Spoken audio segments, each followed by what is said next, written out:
नमस्कार, जय हिंद, वंदे मातरम। आप सभी का स्वागत है IAS lifestyle academy daily current affair analysis में, जहाँ पे जो भी बच्चे यूपीएससी सिविल सर्विस एग्जामिनेशन की प्रिपरेशन करते हैं उनके लिए द हिंदू का हिंदी एनालिसिस हम डेली बेस पे करते हैं। टाइमिंग रहता है 12 से 1 के बीच में लाइव लेक्चर रहता है। आज वही सारे टॉपिक डिस्कस करेंगे जो एग्जाम पॉइंट ऑफ व्यू महत्व हो, और प्रीलिम्स और मेंस में किस प्रकार से क्वेश्चन आएंगे उसकी डिस्कशन करेंगे। जो भी बच्चे नए हैं उनके लिए डिस्कस कर लेते हैं। यदि आप UPSC previous year question paper और सिलेबस डाउनलोड करना चाहते हैं तो आप हमारी वेबसाइट www.islifestyle.com की विजिट कर सकते हैं, और इस वीडियो के डिस्क्रिप्शन में भी लिंक दी गई है, आप वहां से भी डाउनलोड कर सकते हैं। दूसरी महत्वपूर्ण बात, यदि आप ये द हिंदू पीडीएफ फ्री में डाउनलोड करना चाहते हैं और पढ़ना चाहते हैं तो आप हमारी Telegram channel IAS lifestyle join कर सकते हैं, जिसके टॉप पे एक लिंक पिन की गई है। उस लिंक पे आप फॉलो करके द हिंदू पीडीएफ फ्री में डाउनलोड कर सकते हैं। द हिंदू एनालिसिस शुरू करें उससे पहले आप सभी को ओणम की खूब सारी बधाइयाँ, और अच्छे से सेलिब्रेशन के साथ मनाइए। जो भी कोई भी दुविधा है वो ना रहे, और जैसे कि महत्वपूर्ण जितनी भी न्यूज़ है उसकी डिस्कशन करते हैं बारी बारी से।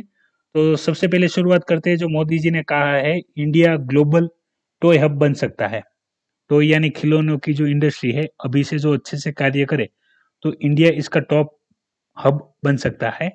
और ये इंडस्ट्री है, जैसे कि आप देख सकते हो, ये इंडस्ट्री है जिसका ग्रोस वैल्यू है 7 लाख करोड़ जितना।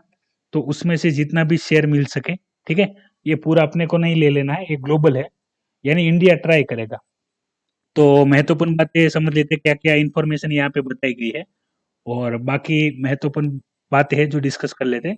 तो मेक इन इंडिया के तहत आत्मनिर्भर जो अभियान है भारत का, वोकल फॉर लोकल में इंडस्ट्री डेवलप करेंगे, टॉयज इंडस्ट्री। इसमें बात बताई गई है कि इंडिया सिर्फ अपना जो इंडियन टॉय मार्केट है उसको ही टारगेट नहीं करेगा, लेकिन जो इंटरनेशनली टॉय डिमांड है, ठीक है, जो रोबोटिक खिलौने टाइप है, जो मशीन से ऑपरेट होते हैं, जो सेल्फ ऑटोमेटेड भी होते हैं, उस प्रकार के खिलौने बनाए जाएंगे ताकि आने वाले फ्यूचर में जो इंडस्ट्री का ग्रोथ है वो भी इंडिया को फायदा मिले।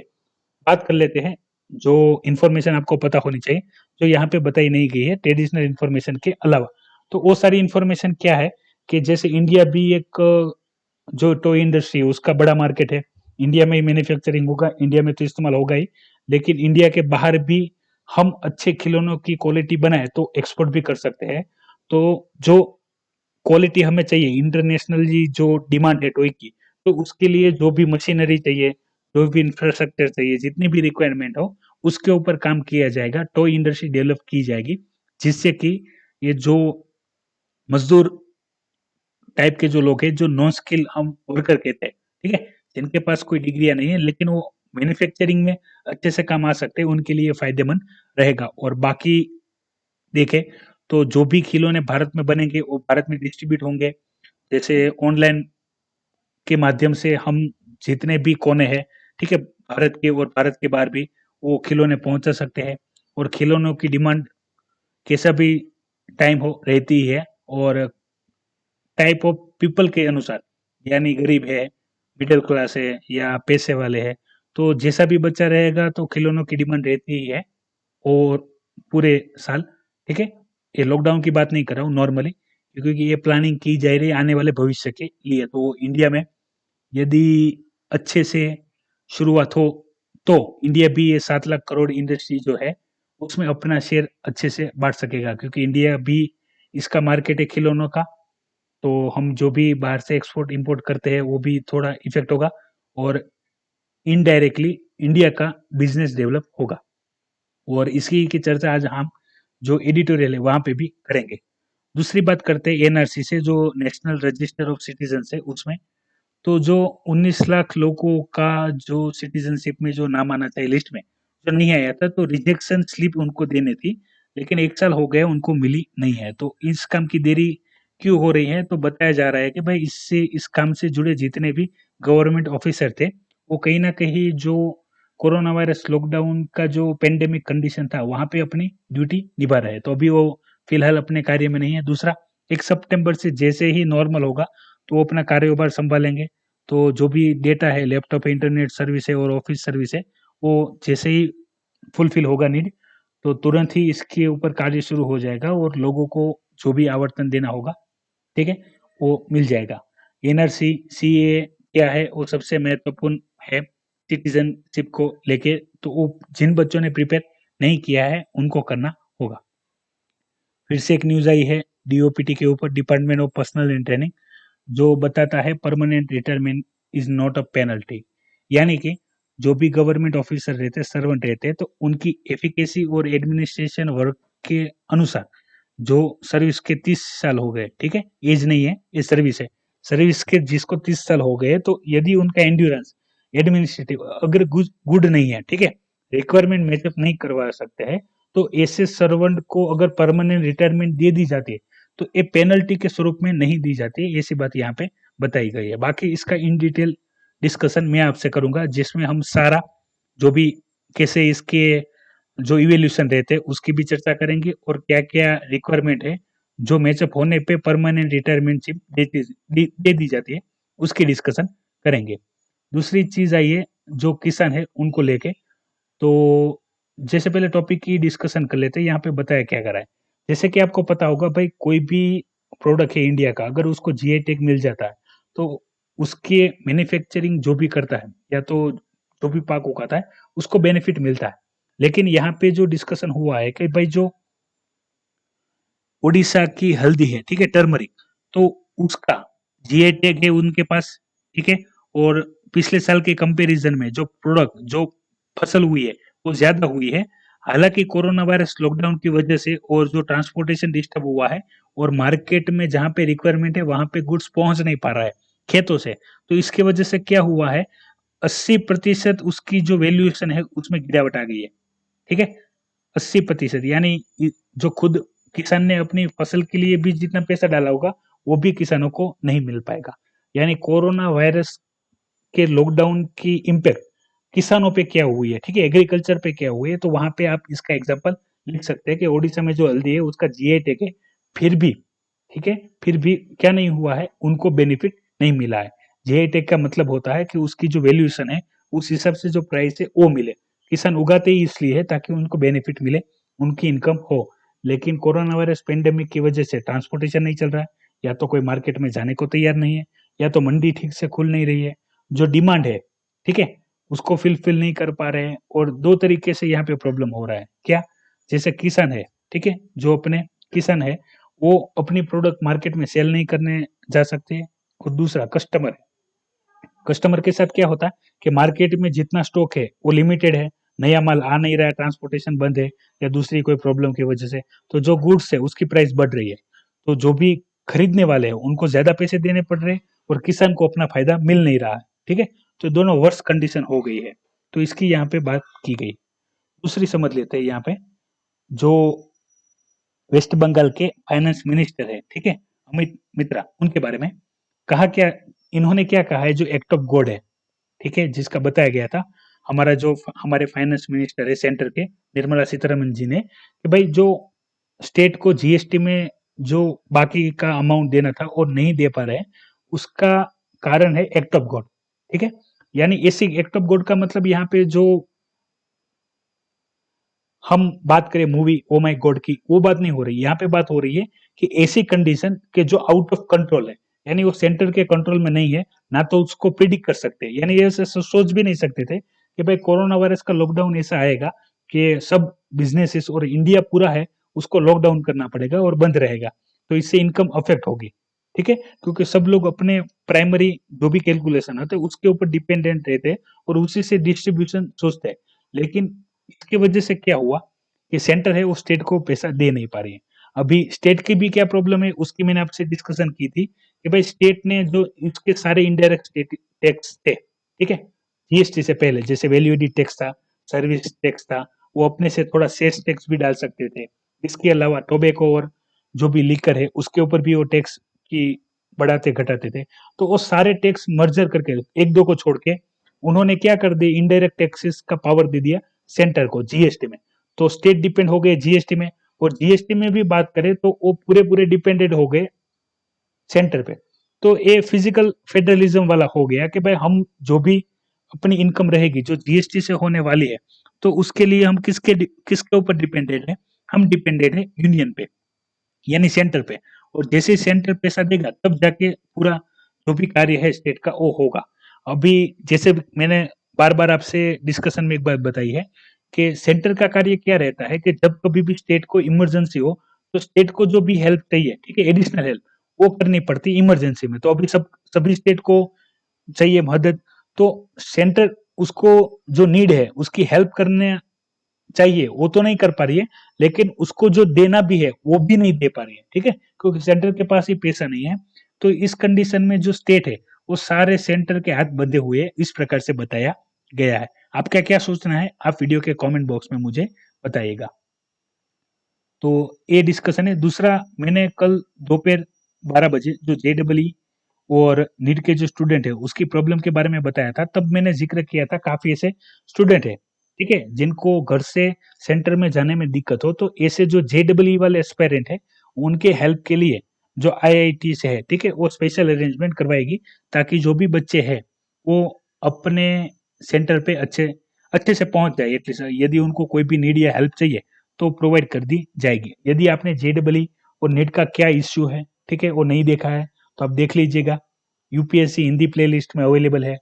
कल 12 बजे, रविवार को 12 बजे मैंने इन्फॉर्मेशन आपसे शेयर की थी। फिर डिस्कशन कर लेते हैं आज के एडिटोरियल में।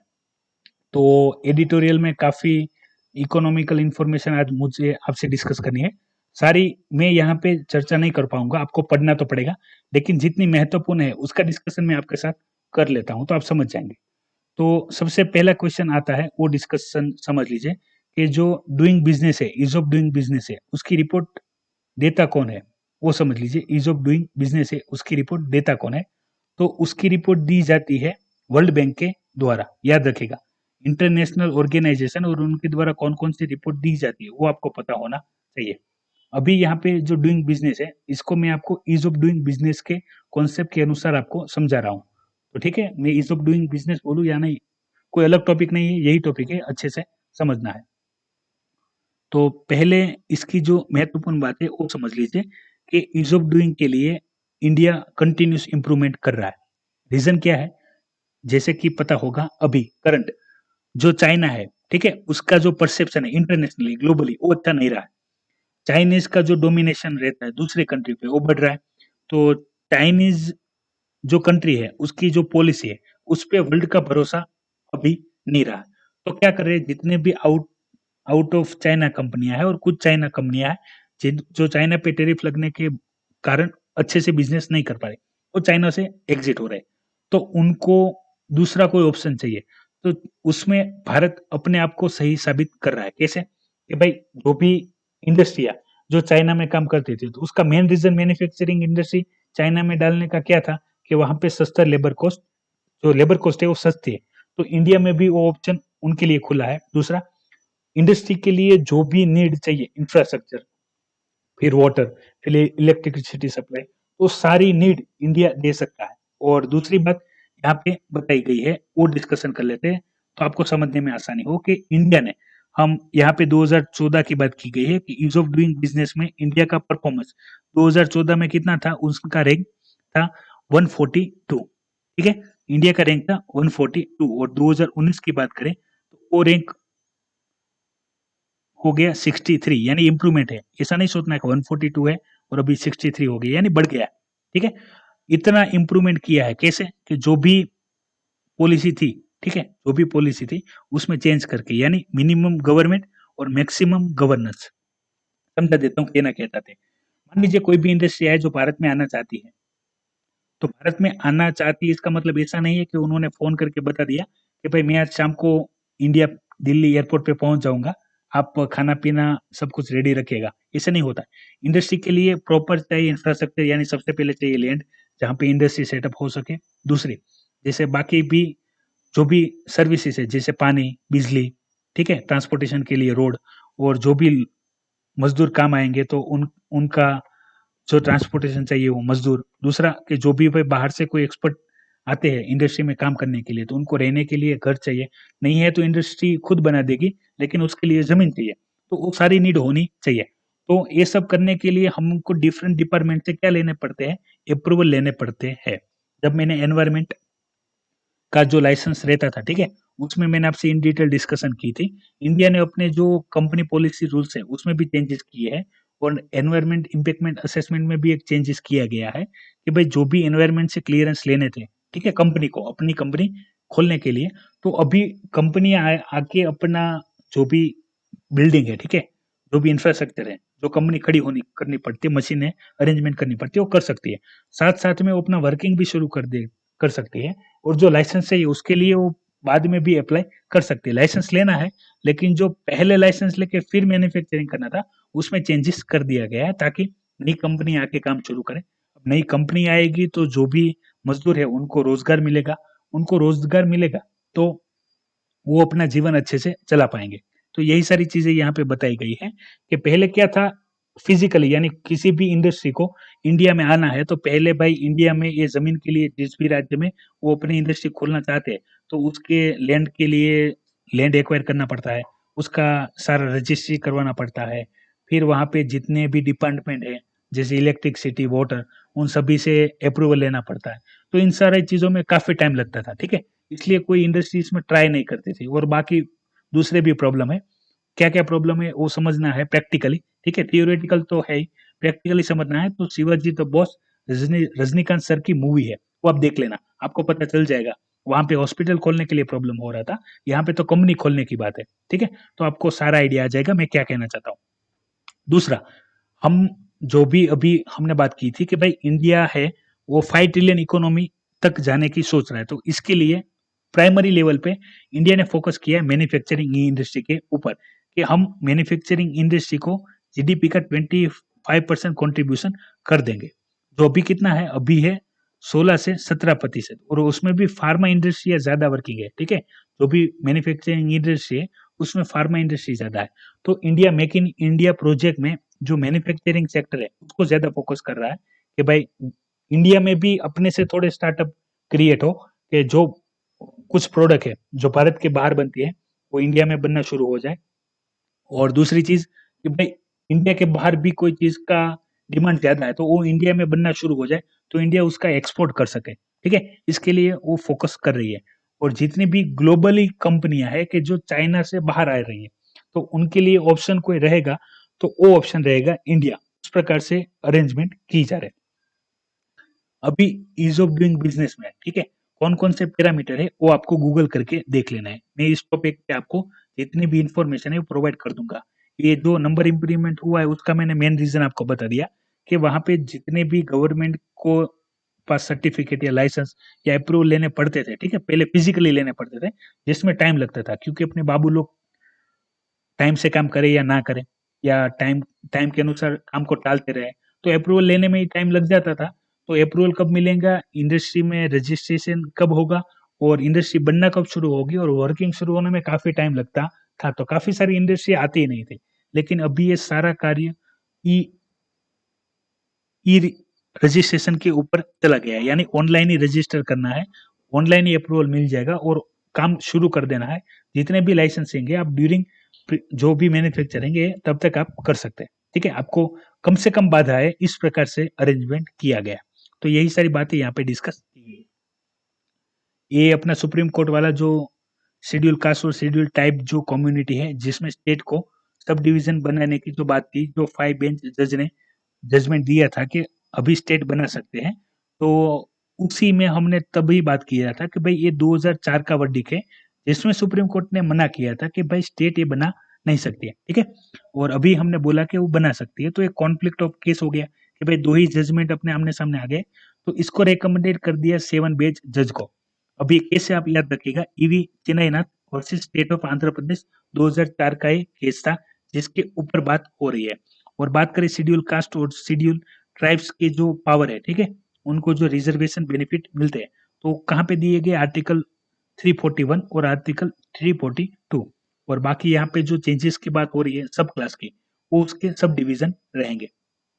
याद क्या रखना है, यहाँ पे बताया क्या गया था कि भाई अभी जो भी शेड्यूल कास्ट और शेड्यूल ट्राइब्स में जो भी कम्युनिटी अभी बेनिफिट ले रहे, जो भी डिवीजन अभी बेनिफिट ले रहे, कंटिन्यू उसको ही बेनिफिट मिलता जा रहा है।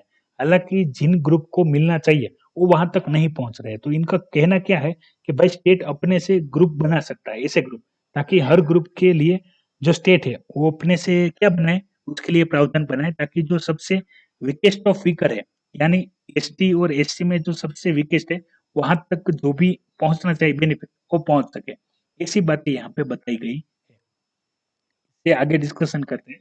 आज जो बिजनेस टॉपिक ज्यादा है तो उसी पे सारी चर्चा चलेगी वन बाय वन। तो फिर से कोरोना वायरस पेंडेमिक के डेटा को लेके यहाँ पे इंफॉर्मेशन दी गई है, इंफॉर्मेटिव ही है, जो कॉन्क्रीट कोई आर्गुमेंट नहीं है, बाकी आप पढ़ के भी समझ सकते हैं। मैं डिस्कशन आपसे यहाँ पे ये करूंगा चाइना के अगेंस्ट में, ठीक है। यानी मैं चाइना का विरोधी नहीं हूँ, लेकिन जो यहाँ पे बताई गई है उसकी मैं बात कर लेता हूँ। बताया क्या जा रहा है, जैसे मैंने पहले ही बताया आपको कि जिस भी कंपनी को चाइना की जो पॉलिसी है, ठीक है, याद रखिए चाइना खराब देश नहीं है, क्योंकि कोई भी लोग खराब नहीं होते, खराब होती है वहां की गवर्नमेंट पॉलिसी है। गवर्नमेंट जैसी आती है वो अपने इंटरेस्ट के हिसाब से वहां पे पॉलिसी बनाती है, उस पॉलिसी के इम्पैक्ट ग्लोबली होता है। और जैसे कि अभी वहां पे आपको पता होगा peoples of republic of China, वहां पे एक ही पार्टी है जो आती है। तो अभी जो जिनपिंग जी है, ठीक है, किम जोन उन नहीं बोलूंगा, ठीक है, जो जिनपिंग जी है, तो उनकी जो पॉलिसी है जो ग्लोबली अच्छी नहीं है, तो वो अपने जैसे इंडिया के साथ, फिर ताइवान, हांगकांग और साउथ चाइना वाले हमने डिस्कशन किया है, तो अपना इन्फ्लुएंस बढ़ाते जा रहे हैं। तो चाइना का ग्लोबली जो ये प्रॉब्लम है वो सबके ध्यान में आ गया। तो वहां से जितनी भी नॉन चाइनीज कंपनियां हैं और थोड़ी बहुत चाइनीज कंपनियां भी हैं, तो वो वहां से अपना मैन्युफैक्चरिंग शिफ्ट कर रही है। तो वो उनके लिए कोई ऑप्शन होना चाहिए, तो जैसे वो काफी सारे देशों में जा सकती है, लेकिन इंडिया ट्राई कर रहा है कि भाई ये सब कंपनियां इंडिया में आए, फॉरेन इन्वेस्टमेंट इंडिया में आए, ताकि क्या हो कि भाई इंडिया में जो इंफ्रास्ट्रक्चर हो डेवलप हो, इंडिया में इंडस्ट्री डेवलप हो। जैसे कि मैंने बताया कि भाई कोई भी नई कंपनी आएगी तो जितने भी इंडियन वर्कर है, ठीक है, मजदूर है, उनको कार्य मिलेगा, उनको कार्य मिलेगी तो इनकम होगा, और इनकम होगी तो जो इकोनॉमी वाली प्रॉब्लम है वो थोड़ा थोड़ा सॉल्व हो सकती है, एम्प्लॉयमेंट वाली जो प्रॉब्लम है वो सॉल्व हो सकती है। यहाँ पे बताया ये जा रहा है, कंपैरिजन दी जा रही है चाइना के कंपैरिजन में इंडिया में। तो बताया जा रहा है कि भाई इंडिया में इतना इंफ्रास्ट्रक्चर डेवलपमेंट नहीं है जितना चाइना में है। और इसका भी रीजन आपको पता होगा कि भाई वहां पे इंडस्ट्रिया इतनी फास्ट डेवलप हो रही थी, ठीक है, तो जो भी इंडस्ट्री आती थी तो वो अपने से ही सारे रास्ते बनाने लगती थी। हालांकि इंडिया के पास रोड ट्रैवलिंग है, ठीक है, रेलवे है, इसके अलावा पोर्ट है, तो सभी तरीके से इंडिया भी ओपन ही है।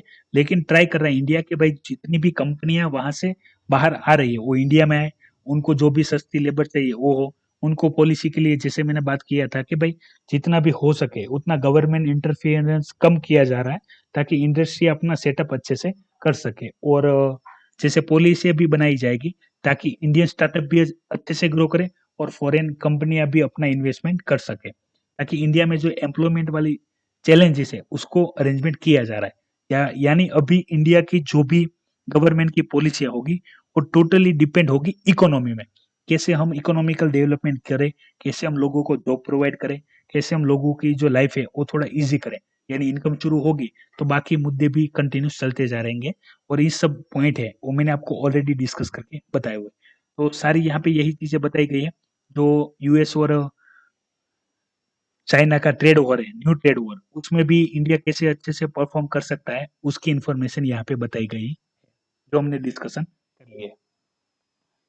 फिर यहाँ से आगे बात करते हैं। तो पॉइंट दिया गया है पॉलिटिकली कि भाई लोगों की जो भी कोई क्राइसिस होती है, ठीक है, तो उसका पॉलिटिकली बेनिफिट लेने के लिए काफी सारी पॉलिटिकल एक्टिविटियां होती है। तो बेसिकली ये पॉलिटिकल ज्यादा है, ठीक है, कोई कंस्ट्रक्टिव आर्ग्यूमेंट है नहीं जो हम पढ़ना चाहिए।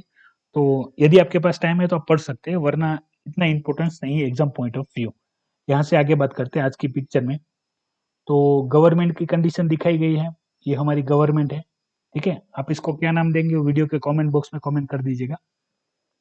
प्रॉब्लम क्या चल रहा है, जैसे कि मैंने बताया था कि भाई जो लॉकडाउन था, तो लॉकडाउन की वजह से बिजनेसेस बंद थे, तो आरबीआई ने जो मोनेटोरियम था, ठीक है, जिसमें यानी कि जिसने भी लोन ली है, प्राइवेट हो, पर्सनल हो, बिजनेस हो, तो उसके ईएमआई नहीं भर सकते, इसके लिए छूट दी गई थी। लेकिन एक प्रावधान किया गया था कि भाई इंटरेस्ट है वो कंटिन्यू लगता रहेगा, यानी आपके पास यदि पैसा है तो आप पे कर सकते हैं, नहीं है तो आप इसका बेनिफिट भी ले सकते हैं। तो अभी क्या बात हो रही है कि भाई 31 अगस्त से खत्म हो गई, यानी सितंबर से जो ईएमआई से स्टार्ट हो गए। तो जिनका बिजनेस शुरू नहीं हुआ है या तो दूसरे कोई प्रॉब्लम की वजह से जो लोग ईएमआई नहीं भर पाएंगे, तो ऐसे लोगों को क्या लगेगा, इंटरेस्ट लगेगा। और ये कंपाउंडिंग इंटरेस्ट टाइप होता है, यानी पहले आपने लोन लिया उस पे इंटरेस्ट लगता है, फिर आपने लेट किया तो इंटरेस्ट पे इंटरेस्ट लगता है। तो इसको इंटरेस्ट की माफी देने के लिए सुप्रीम कोर्ट ने बताया था, इसके लिए गवर्नमेंट को बोला था पॉलिसी लेके आओ या आपका क्लियर विजन क्या है वो बताओ। तो यही प्रॉब्लम है सुप्रीम कोर्ट और जो इंटरेस्ट है उसको माफी देने में आरबीआई और इनकी भी जो नीड है उनके ऊपर। फिर बात करेंगे आज दूसरे जो इम्पोर्टेंट टॉपिक है उसमें। तो एक ही टॉपिक है, उस पे ज्यादा डिस्कशन करेंगे क्योंकि प्रीलिम्स में वहां से क्वेश्चन आने के चांस ज्यादा है, जो है आरसीईपी के डिपेंडेंट में। बात कर लेते हैं आरसीईपी क्या है, तो पता चल जाएगा आपको। यानी ये संगठन है जिसके मेंबर कौन कौन है, जिसके मेंबर है आसियान कंट्री, और आसियान कंट्री के अलावा बात करें तो एक तो इंडिया है, दूसरा China, Japan, south Korea, Australia है, ठीक है, और न्यूजीलैंड। तो यहाँ पे बताया गया क्या है, इंडिया इसका पार्ट नहीं है, ठीक है। अभी यहाँ पे 16 देश होते, इंडिया होता तो अभी यहाँ पे 15 ही देश है। कहा क्या जा रहा है कि भाई इंटरनेशनली ग्लोबली जो काम हो रहा है, तो हमने आपसे डिस्कस किया था एफटीए, फ्री ट्रेड एग्रीमेंट। जो भी देश है यदि वो अपना ट्रेड है वो बढ़ाना चाहते हैं, तो फ्री ट्रेड एग्रीमेंट के अनुसार वो ट्रेड बढ़ा सकते हैं। कैसे? जैसे कि बैरियर रहते हैं फ्री ट्रेड एग्रीमेंट में, फ्री ट्रेड एग्रीमेंट में नहीं, नॉर्मल जो ट्रेड होता है कंट्री कंट्री के बीच में, तो वहां पे बैरियर रहता है। कैसे? टेरिफ बैरियर और non tariff barrier. Tariff barrier यानी क्या, यानी हम क्या करें कि भाई जैसे इंडिया और सॉरी चाइना और जो यूएसए है वो उस वक्त ट्रेड वॉर चल रहा है, यानी पहले क्या करेगा, जो यूएसए है वो चाइना की जो भी इंपोर्ट करता होगा उस पर ड्यूटी बढ़ा देगा, यानी उसकी कॉस्ट बढ़ जाएगी, तो कोई नहीं करेगा। दूसरा रहता है नॉन टेरिफ बैरियर, यानी कोटा फिक्स कर दे कि भाई जो चाइना है वो अमेरिका को इतने ही वैल्यू का गुड्स दे सकती है, उसमें भी उसको जो भी देना है वो, उसके बाद हम उसके पास से खरीदे नहीं। तो ये सब जो टैरिफ रहते हैं वो फ्री ट्रेड एग्रीमेंट में नहीं रहते, ताकि जो भी देश है वो अपना इंटरनेशनल ट्रेड अच्छे से कर सके। तो यहाँ पे बताया क्या जा रहा है कि भाई जैसे इंडिया भी इसका पार्ट होना चाहे, ओपन फॉर विंडो, यहाँ पे ओपन फॉर विंडो की बात की गई है। ओपन फॉर विंडो में क्या बताया गया है कि इंडिया सोचेगा इसके बारे में, क्योंकि यहाँ पे जो दो तीन चीजें हैं जिसको हाईलाइट किया गया है। सबसे पहली बात समझ लीजिए कि यहाँ पे बताया क्या गया है कि भाई जितनी भी ई कॉमर्स कंपनियां हैं जो इंडिया में रन करती है, तो वो इंडिया का जो डेटा क्रिएट करती है वो डेटा अपने फाइनेंसर के लिए या किसी भी प्रकार से अपने पास मूवमेंट लेके जा सकती है, दूसरों को साथ शेयर भी कर सकती है। जबकि इंडिया का स्टैंड है, इंडिया अपना डेटा लोकल करने की बात कर रहा है, डेटा प्रोटेक्शन की बात कर रहा है। तो एक ये प्रॉब्लम है। दूसरा प्रॉब्लम है कि भाई इसमें इंडिया के जो सर्विस सेक्टर है उसको ज्यादा अलाउ नहीं किया जा रहा है, ठीक है, ग्लोबली अलाउ किया जा रहा नहीं है।